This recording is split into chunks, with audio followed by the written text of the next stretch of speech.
Honestly, every time I try to do something fun or exciting, you make it not that way. Is it okay if I kick your boss's ass?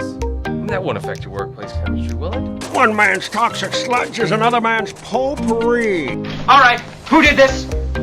I'm not mad. I just want to know who did it so I can punish them. When I get to the workplace, I like to fuck shit up. Welcome to Let's Break Up, Toxic Workplace Stories, where weekly we interview people from around the world reflecting on their experiences in toxic workplaces. Sharing lessons learned and providing a safe, supportive environment to share your stories with us and everyone else that may also be experiencing a similar situation. Hosted by me, Nicola, and me, Gina. Both with many years of experience in the corporate world and now deep diving into the toxic workplace culture. Each week we will provide tips and ways to identify and overcome some of the challenges associated with toxic workplaces. So settle in and relax. As you join us in today's episode, let's jump straight in and see where this journey takes us.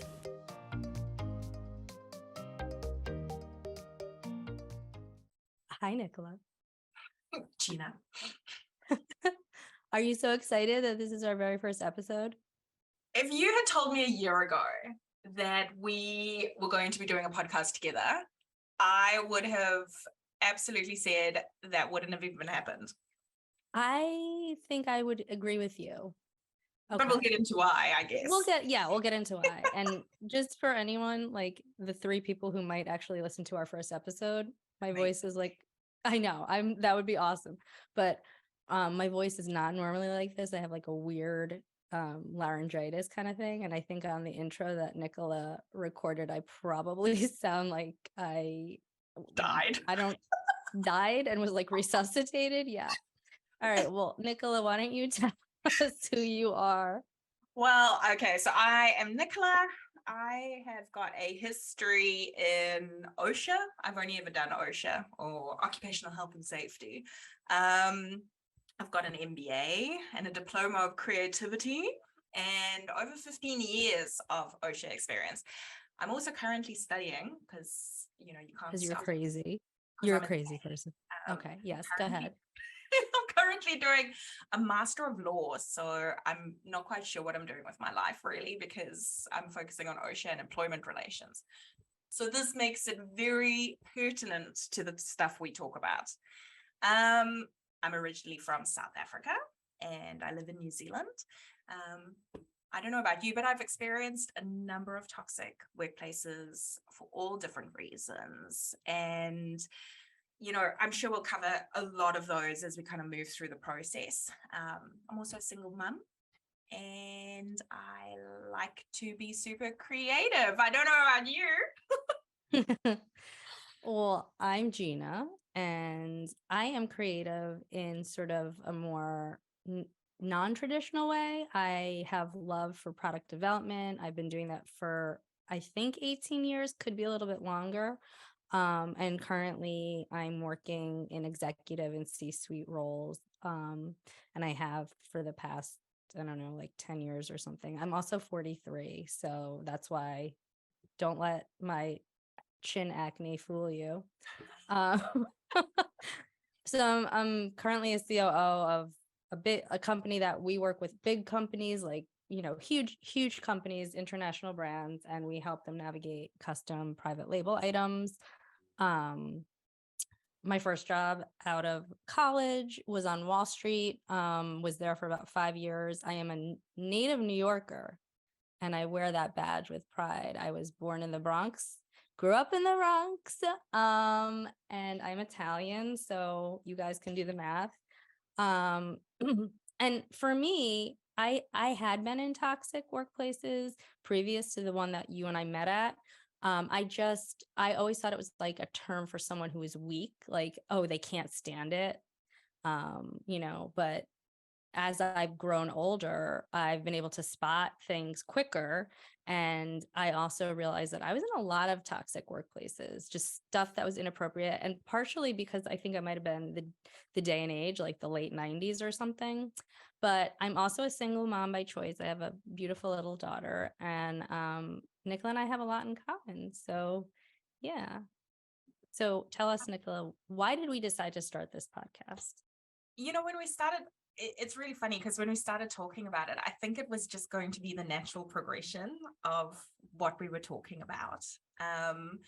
And I think a lot of it was around solidarity as well, because, toxic workplaces are just becoming so increasingly more a thing, commonplace. And I think everyone's like experiencing it, like, and even if like myself, like you didn't realize you were in one, but then it's becoming more of a commonplace word right now, and you're hearing it more, and people are willing. I think the willingness to talk about it is really important, because what we're trying to do here is share our stories and then have other people share theirs, so that we can create like a safe place. Like, we're not going to judge you. You're going to hear our stories, and we did a lot of things right, a lot of things wrong, probably more wrong than right. But we, you don't learn or grow unless you make mistakes. So we want to like have this safe platform so that we can bear witness to your stories, and hopefully give people a place to just let it all hang out. I know. And, I think that safe platform as well, because the minute we started talking about it and we started talking about it with other people, the amount of stories that have come through are just phenomenal. Everybody seems to have a story. Everybody does, whether they realize it right now or not. Everybody has a story. And nothing is worse or better than the others. They're all equally traumatic, And I think it's kind of recovering in from that trauma as well. We're going to talk a lot about how to overcome toxic workplaces, how to identify toxic workplaces. Is it you that's the toxic person in your toxic and that could actually be, because sometimes I'm like, I'm the common denominator. Did I F this up? Like, what, I mean, that's a very valid point. So, and I think for me personally, I'm willing to point the finger at myself and take full responsibility. Like, if I messed up, I don't mind being like, yep, you're right. That was a like brain fart. I get it. I messed up. You're right. Exactly. Yeah. And I think in that way we're quite similar as well, where it's like we can take criticism, like tell us you, and we can grow and change and do something different, because that's the only way you're going to develop as a person, is if you take that criticism on and you reflect on it. And every so often, maybe the criticism isn't quite correct, as we will probably find out in today's episode. Sure. So you and I met via a toxic workplace, which we both, I have to say, I realized it was toxic sooner than you, but I don't know though. I think you were so embedded in the way everything was, and we'll get into that, and how you can kind of wind up in a toxic workplace without even realizing you're there. And then, long story short, we were both fired in due time. We'll get into it. We'll get into our breakup stories. And I ended up reaching out to Nicola after I was fired, and I was like, hey, so guess what? I was fired too. And we just kind of started talking. And then we actually met recently in Vegas. That was cool. And it was a lot of fun. Told me a year ago that we were going to meet in Vegas, I would have said that out of everyone at our toxic workplace, that it would be you and me who met in person. Yeah. I would have been like, how? Why? No way. I know. Well, all right. So I think it's great, because at least now we're friends. So. Well, yeah. Of course. Duh. Let's kind of get into it, right? So yeah, before you started at our toxic workplace, and I thought, let's just maybe caveat this as well with, we do swear a lot, and we're not going to hold back just because we're having a podcast. Ladies, please, if you're going to wear your pearls, I suggest you take those off, babes. Or just clutch them a lot, because that's like very Southern, and I like it. Oh, so clutchy. And I think the other thing as well is, for anonymity, we're not going to say people's names. That's ridiculous. We're not going to say what business it is. We're not going to talk about things like that. We're going to talk about, the culture and the environment and particular situations that we observed. It's not that we're going, on a pitchfork. And it's not to shame anyone. I think that's important to say. And it's not to point fingers. It's just, we want people to listen and feel heard and learn from the stories we provide to you. So, let's get into it though. So before you started, you were talked up weeks before you started, how amazing you would be. And you've come from these other organizations. But I kind of was. Well, we know that. But then you get things done. But for me, looking back now, a pink flag was that someone was actually being demoted for you to come into your role. And I raised the issue early on and I said, this is an issue of psychological safety. Do you think this is going to damage the trust within the team? And how might this impact their mental health? And it was just glossed over. Nobody really gave a shit. There was zero change management process in place. There was lack of transparency, and there was zero thought for the person's mental health with you coming in. Right. So, and I didn't know any of that. And I think looking back now, that should have been a pretty big red flag, because I assumed, probably stupidly, that they were a company and their revenue was whatever amount of dollars. It was a decent amount. It was a healthy revenue. Doesn't mean it was the profit though. No. I assumed that they had changed management, procedures in place, and it would have been announced, and the people who needed, whatever. Long story short, that did not happen. And things were not communicated. And I think at the heart of this toxic workplace, so you were doing the marketing, I was doing the product development and supply chain, which means importing and all of that.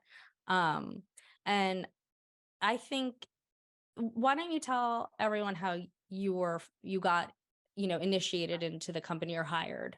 So I'd actually started out as a customer back many, many years ago, probably in about 2018. So I had really strong brand loyalty.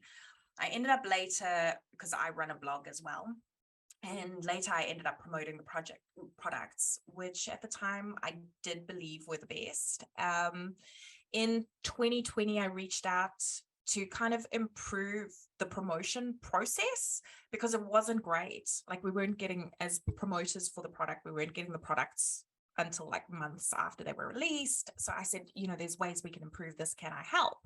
So I started in a contract role back then, and kind of at the height of COVID, right? Remote working, super easy.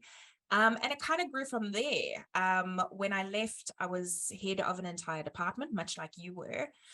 And, the pink flags that I'd identified throughout my time there really only became clear red flags once I left. And I think only once we connected was I really kind of shocked as to how I was oblivious to those red flags. What about you? Tell us about your joining. So I was formally hired. I interviewed for the position, and I think some of the red flags for me would have been the amount of, it wasn't a big company. The amount of interviews they made me do and discussions before they even said, we're going to be offering you this job, was kind of extensive. So, because I had a call with the CEO first. From the call, it was a Zoom interview with, I guess, most of the bigger team players, like executives. And from there, it was several other Zoom meetings with the COO and the CEO, just kind of talking about certain things, the potential change in organizational chart. And they actually had me import something for them using my own importers, because I was like, let me show you how easy it should be. So I didn't mind doing that. And that shipment came in totally smooth.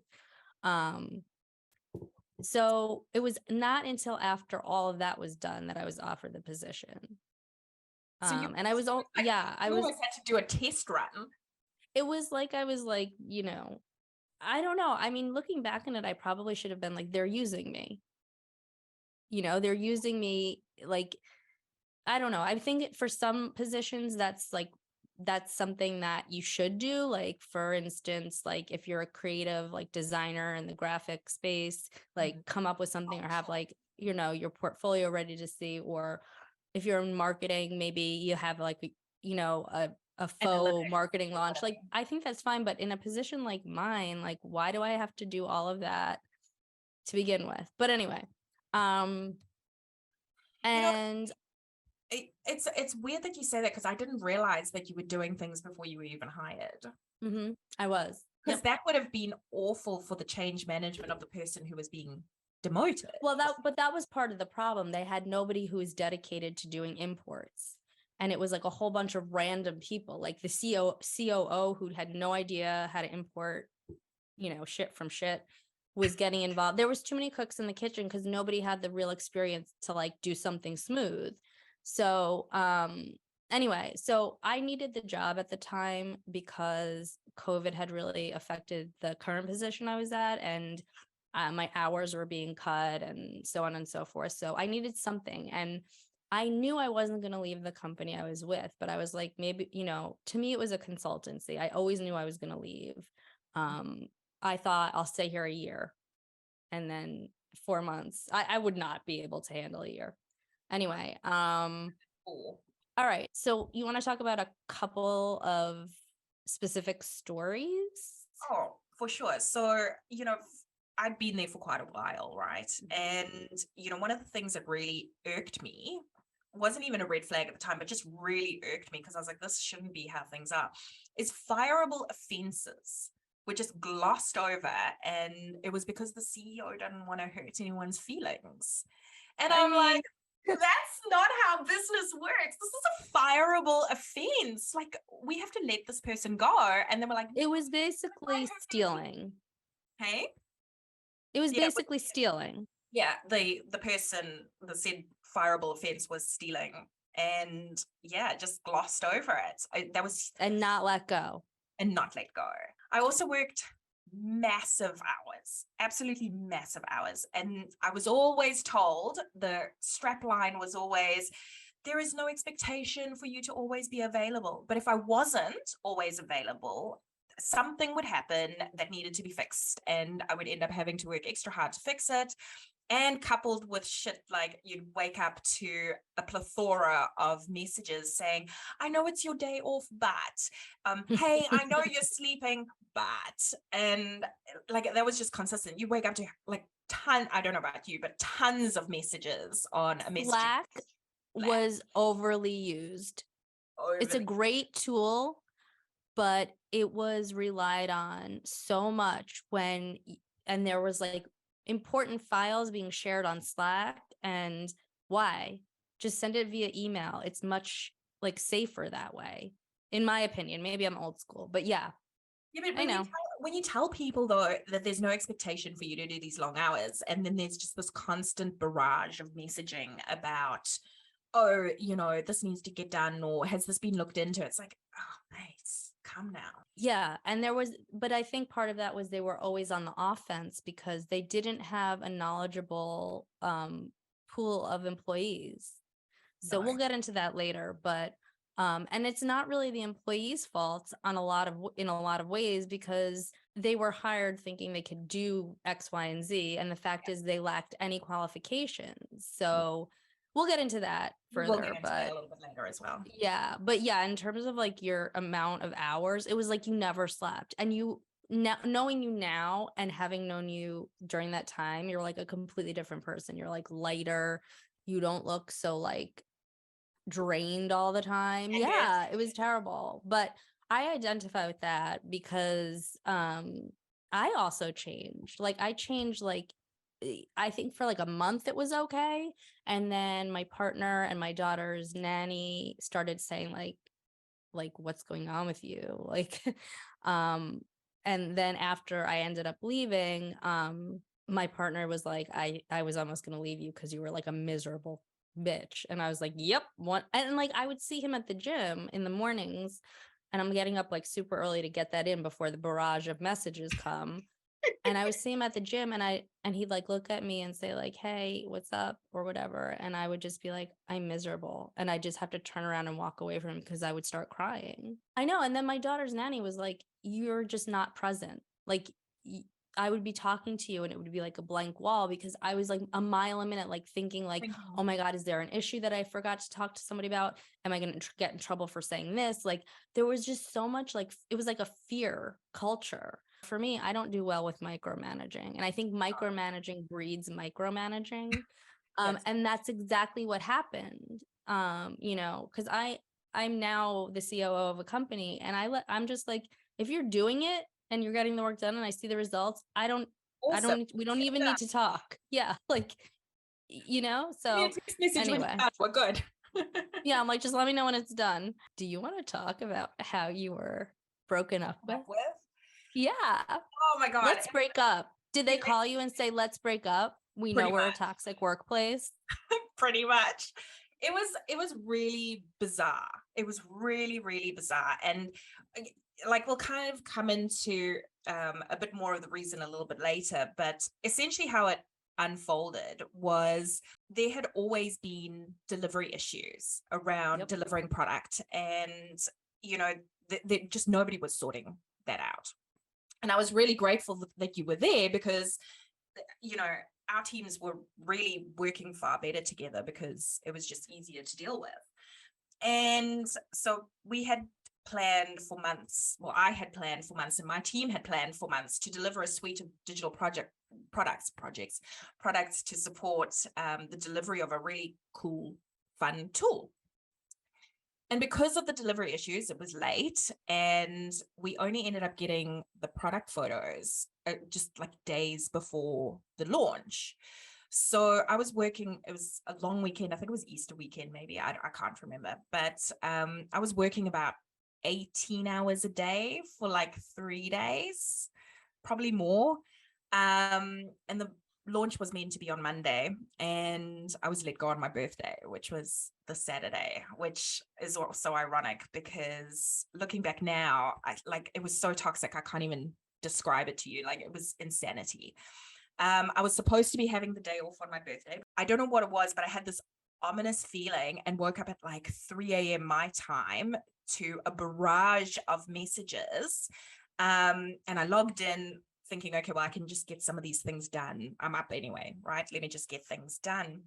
And I suddenly couldn't access anything. Literally couldn't access anything. Couldn't access my emails, couldn't access like our chat group. I couldn't access anything. And so I sent a text saying, hey, I'm really struggling to log on. What's the issue here? And I was told there was a security issue. That's what they told everyone else as well within the company. Security issue. Yes. And I was like, a security issue? Like, what? Have we leaked information? Has someone hacked us? Like, I was like, this is not, and also there's like nothing like patented. We're not doing like high tech shit. Like, if there was a legitimate security breach, it would be like not the biggest deal in the world. Like, it wouldn't matter. So I'm messaging the CEO and I'm like, what's going on? Is everything okay? Like, everything is fixable, right? Everything is fixable. I'm like, it's fixable. Don't stress. And she's like, oh, I'm going to have to ring you soon. And I'm like, okay, cool. It's fixable. False pretenses. Is fixable. So I was like, it's cool. Everything's manageable. Don't worry about it. Because that was my thing, right? Is I could fix anything. And so I got the call from the CEO, and I'm not kidding you. She spent the first 10 minutes of the call crying. Which I feel like is very emotionally manipulative. Oh, for sure. And I'm like, I thought there had been some sort of hack. I thought someone had died. I thought the business was being sold. Like, I literally had no idea what was going on. So I'm sitting there, I'm like, you've got to take a deep breath. Like, let's deep breath together. Everything is fixable. Like, let's break it down into chunks. Like, let's work out what the issue is and break it down into chunks. And then through the garbled sobs, she's like, we have to let you go. And I'm like, what? Like, I was like, I'm sorry, me. I'm like, wait, why? What? Why? She couldn't articulate what it was. Like, so through this really garbled sobbing. It came out, and we'll come into why this happened. But I had made a recording of someone. We were talking on Zoom, and I'd made a recording of it. But it was an issue that it was something you couldn't do in a particular state in the USA. The CEO then claimed that I'd never told them about it, where I'd made it emphatically clear that I had. We knew that the CEO knew, but wasn't being forthcoming with the fact that they did. So it was just horrible. Again, I said it was something that was fixable, like, let's deal with it, we can work it through. They then claimed that, and to this day, I legitimately have no idea or understand what actually transpired. Because one of the first question I asked was, how do I hand over stuff to my team? Like, I can't access anything. So how do I hand stuff over to make sure that they did the same thing to me. They don't give a shit. They think they got it all under control without you. I know, but I'm like, I haven't stolen information. I haven't done anything that has damaged the business. I haven't done anything that damages other people, essentially. And you're telling me I can't hand things over to my team to make it easier for them? Like, what? Nope. So then they went down this rabbit hole of, and the other managers look up to you, and you'll still be my best friend, and we'll still be friends long term. And I was, as I say, confused and so hurt, because I genuinely thought that this group of people were my friends. And I had a friend at my house at the time who listened in on the conversation, because I'd taken the conversation in my office. And when I was done, when I put the phone down, because I was so shocked, like, literally this was left field, right? Like, this had come out of nowhere.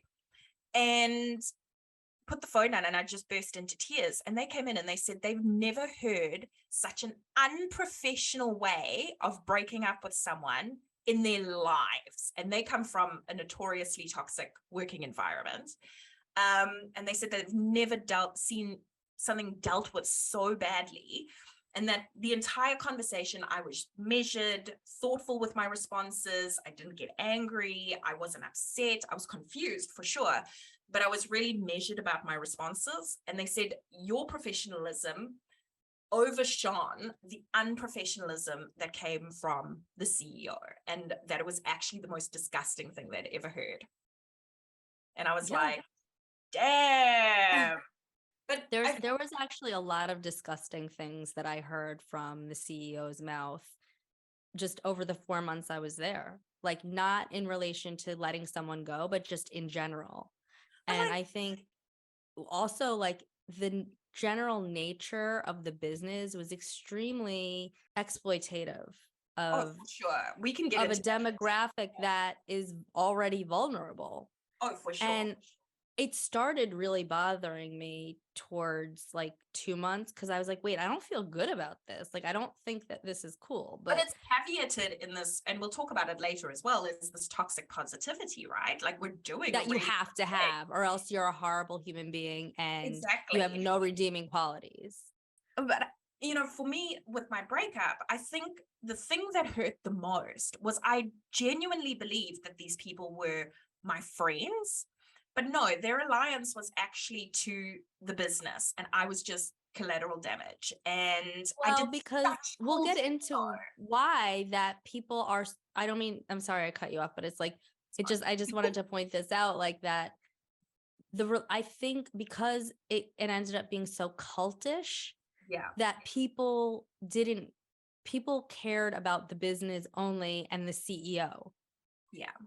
And that's not healthy, because they put the CEO on a pedestal, and, you know, that person was so amazing for what they're doing. But meanwhile, it was actually an exploitation of an already vulnerable demographic, in my opinion. Oh, sure. I totally targeting them. Yeah. And, you know, like, my marketing repertoire with the organization, we hit some really amazing milestones because of the work that myself and my team did. You know, we had, like, if you had a problem and you wanted to have extra revenue or extra sales, we made it happen. And we didn't just make it happen. We kicked the ball out of the park. you know? And most of the actual products were not done well. No, like some of They the were stuff- very, very subpar, especially for a retail company that is trying to get to a more luxurious place. yeah. But anyway, I mean, I know a little bit of the backstory of how you were broken up with because it was actually my team that made it happen. And we so- will get into a bit more of the details behind that as well, because that was toxic too.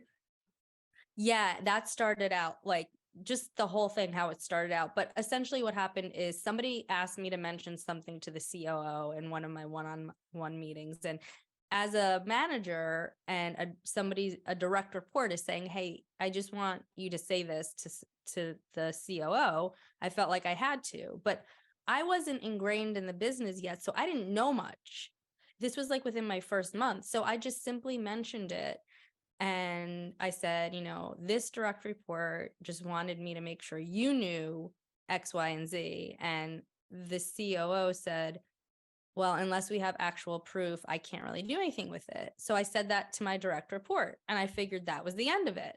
And I'm actually surprised that you actually got a call from the the CEO, because they usually made the COO do all the dirty work. Yeah.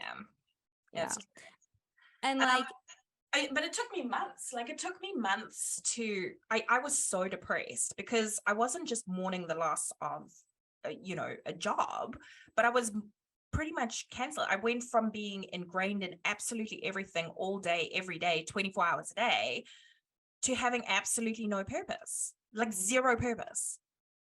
do you mean zero purpose within that organization, No, or just like zero purpose, because my whole identity had been wrapped up in well, you were there longer, so that like cult-like mentality was already like in there with you. But by the time I reached out was to also ingrained in it as well. yeah. And one of the company's like, values or the culture that they create is the company comes before everybody else. Yeah. And I think that says a lot. It's like, so you're really not employees that we value. The company comes first. Because realistically, and this may sound harsh or not, I don't know, I wasn't even able to retort. I wasn't allowed back on Slack to prove the CEO already knew. Right. There was no retort. Yep. There was no, because can we investigate this? Because this is not actually how it happened. There was none of that. I was there to do a job. That's the way that I work. I'm there to save this company money. I'm there to get their products in line with what they think they are, and to create better products and figure out their delivery issues and their supply chain issues. So I didn't care. I was like, this is none of my business. Like, I know that sounds harsh, but I was like, I don't care about this. I have so much fucking work to do. I don't have the time. Like, I don't care and I don't have the time. But yeah, I mean, I feel like your breakup and my breakup were very, very similar. Just the actual minutia were different. The details were different, but I always had that barrage of the messages, whether it's from Slack or overseas vendors WhatsApping me at all hours of the night. And, I'm good at what I do. So I was able to get all of them to start emailing and putting everybody just like on a specific, these are the times we're available. If it's a super urgent thing, you could WhatsApp me. And I'm sure all of that has fallen. All of the good things that I did, I'm sure they're all fallen by the wayside. Like, anyway, the company as a whole was really like unprofessional. And I don't know, like for me, they just called me. So it's kind of hard because there were so many things that happened prior to the actual breakup. But essentially the breakup, I'll just bring you to the end of it because I think we'll get into it further. But the COO and I had a video call, and she messaged me and she said, I'm going to call you instead. And I just was like, okay. There had been something that had been going on within my team that was really dysfunctional. One of my direct reports was essentially like gossiping about me and how horrible I was. and saying that I was going against all the core values, and that I make her feel unsafe, and like all of these things. But like at the end of the day, it was like, I don't have time for, like, I don't coddle people. You're either gonna step up to the occasion and get it done the way I do, or I'm not here to pet your mental health. Like, I'm sorry, I'm not. If you have a problem, I have an open door policy. I'm not going to judge you, but my job here is to get this stuff done. And that's your job here, especially with product development. Because we have deadlines, and there was also never a sense of urgency from my team. And I kept trying to get them to work a little bit quicker. And they were just so resistant to it, because you have to like plan, like with retail, you have to plan like 6 months out. And we were lucky if we planned 2.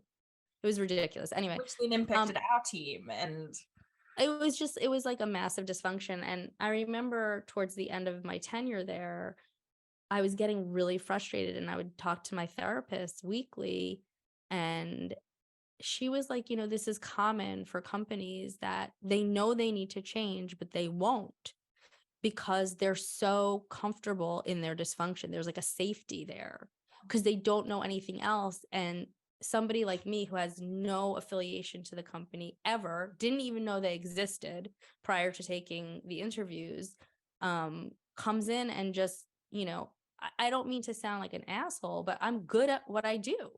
Like, I am a good product development person. I'm good with operations. Like, I'm good at what I do, just like Nicola is. And it was hard. But anyway, so the COO said, I'm going to call you instead. And the next thing I know, like, there's this other woman from this like shoddy outside HR company that I've never met, never spoke to. She has no idea who I am.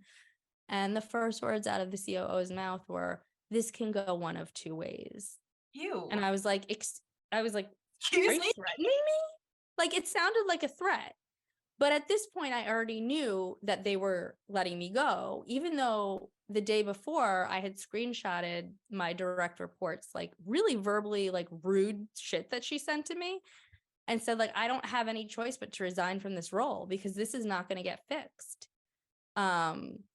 So anyway, they fired me, even though I said I would like to resign, and then they gave me severance. So that was like, cool. You don't know what the hell you're doing. I just said, I have put in writing I want to resign. But because you guys don't know your ass from your elbow from a business sense, they never had to give me severance. I didn't need severance. I wasn't entitled to it.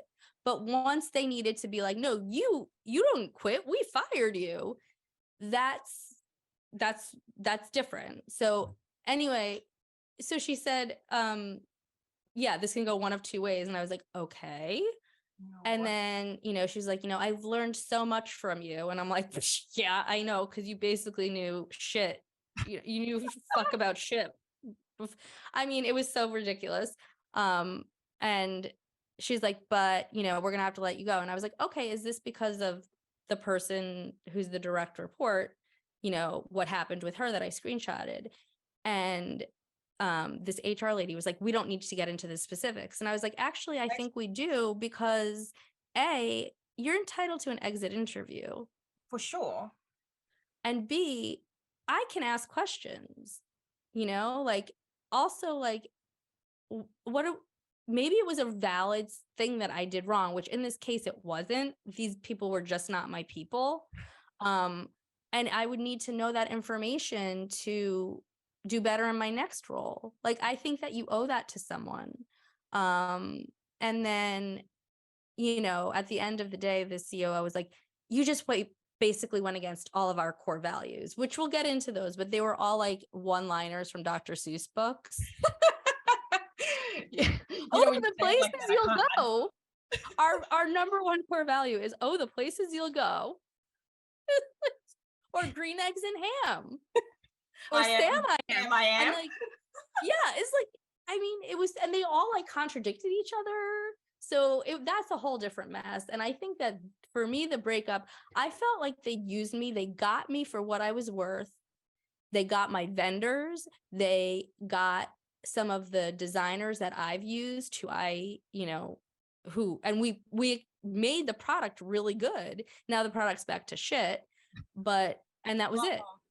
And by the end of my tenure there, I was literally, I remember I was sitting in my office and I had like this book and I just like kept slamming it on my desk because I was so frustrated, and I would like scream into my like hand. And I also had like this horrible rash that Oh my God. I have pictures of it. Yeah. It was called seborrheic dermatitis, and I was on it looked like I had like either leprosy or like a really bad case of like a cold sore. And I was on antibiotics for 2 months to get rid of it.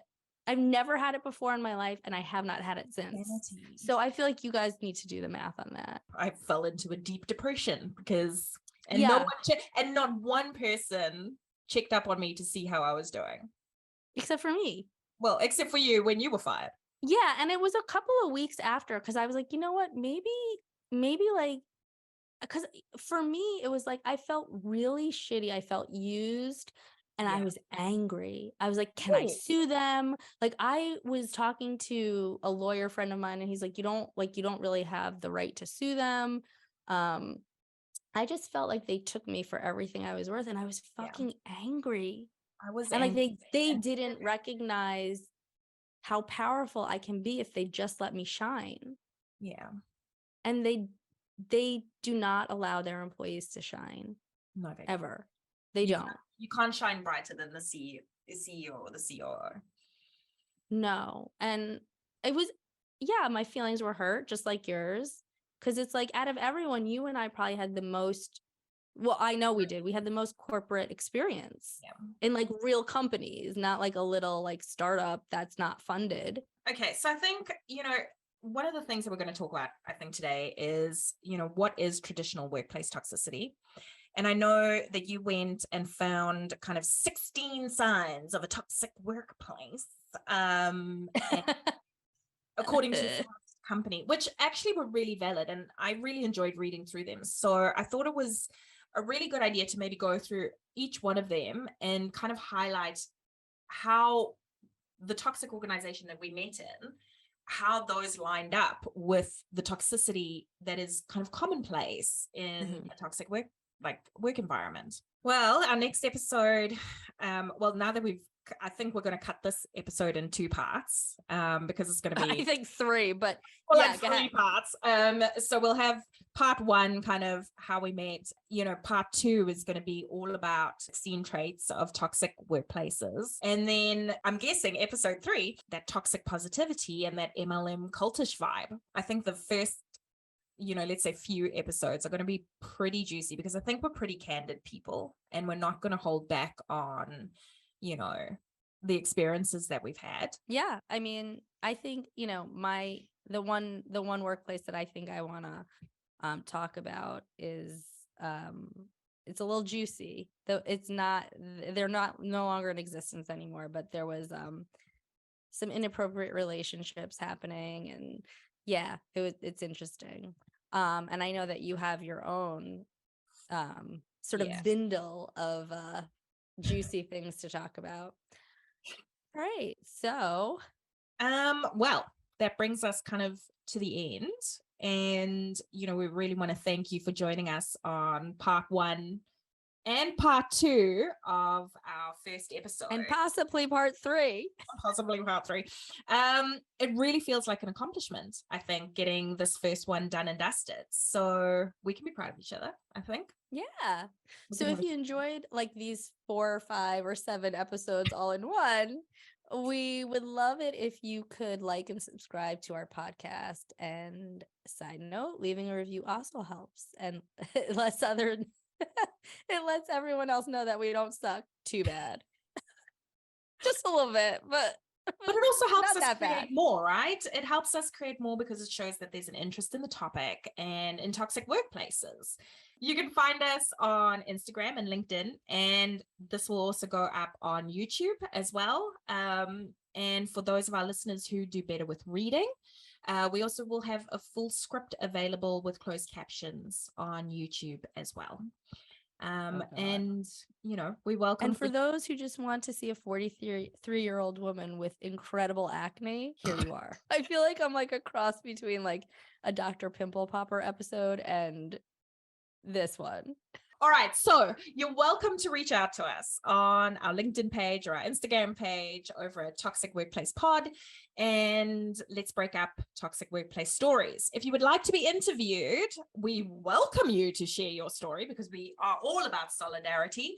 And if you're listening today, it would be really cool if you could screenshot and share it to IG, and we would love to give you a shout out on an upcoming episode.